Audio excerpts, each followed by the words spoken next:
Hi, thanks for watching. Andy here. It's Thursday the 10th of January 2019. We've got a Pisces moon at the moment. She entered Pisces last night, UK time 1943, about 7:45. Compassion came much more out to the fore then, and it's still going to be the way for the next couple of days. We are coming towards an Aries moon, and that's, the thing we're moving towards is what really matters here. But we are most definitely under the Pisces influence at the moment. We see more compassion, we see people caring about each other more, we see imagination, we see grand plans coming out. Grand plans don't always happen in a grand way, but you've got to start with a reasonably grand plan if you're going to get it anyway. So not that impractical actually. People think, oh, so impractical to think of these dreamy plans. But no, some of the greatest inventions that we have in the world and the things that make it as easy as it is to live our lives, if we're lucky, come from people just thinking massively outside the box, coming up with ways of doing things that just seem insane at the time they think of them. Don't be afraid to think outside the box. This is a great time for it. And when we come up to Aries, which is actually going to be Saturday, the 12th of January, another couple of days yet, then will be the time for kind of knocking all the rough edges off things and coming up with a practical plan. It will also be very, very close to half moon, which comes in next Monday, the 14th. Very late on Sunday on the Pacific coast of the States and Canada. Rest of the world, Monday the 14th, though, is half moon. Then there is more energy, more cosmic energy behind things. Then it's also, as now, a good time for launching things, but particularly a good time then for maintaining things, keeping things going. Be looking at your launch phase now. We've still got another 2-3 days of that. Not to worry about it. Not to worry about anything, because it's never good to worry. The moon right now is 15.5% full. She will be half full very soon, though.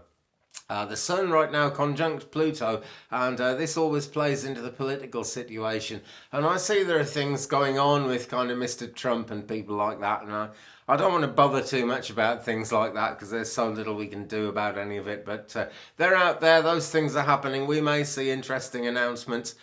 Strategies are likely to work fairly well at a time like this if they're well thought out. But the Moon Astrology is where it's at for me, and the Moon is sextile Mercury. Now Mercury is not going to be retrograde for a long time. The post-shadow, the pre-shadow to the next retrograde comes in on the 19th of February, well after Valentine's Day, so that is not a thing to be thinking about at the moment. Mercury is great, and Mercury is in a sextile alignment with the Moon, so that is good news. Feelings come out easily, emotions are expressed easily.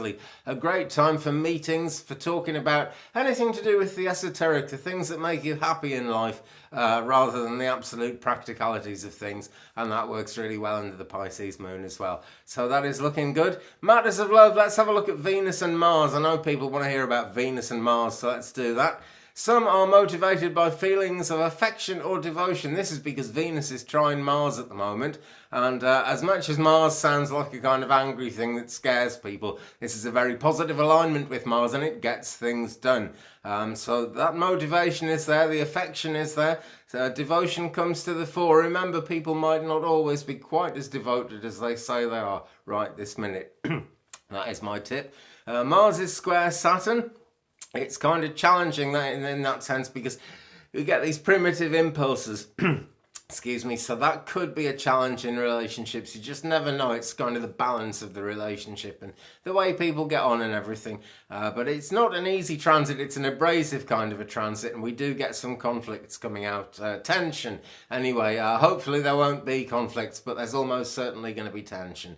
So do be aware of that. Don't worry about it. It will pass. These times a corridor to better times, if you ask me.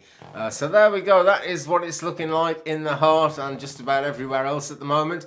Hope everyone's having a good day so far. It's only just started really, hasn't it? But anyway, when you get out there, don't forget to iron your shirt. I never iron mine, but you should iron yours, I think. I don't tell people what to do. Have a brilliant day, friends. I will see you very soon. Goodbye.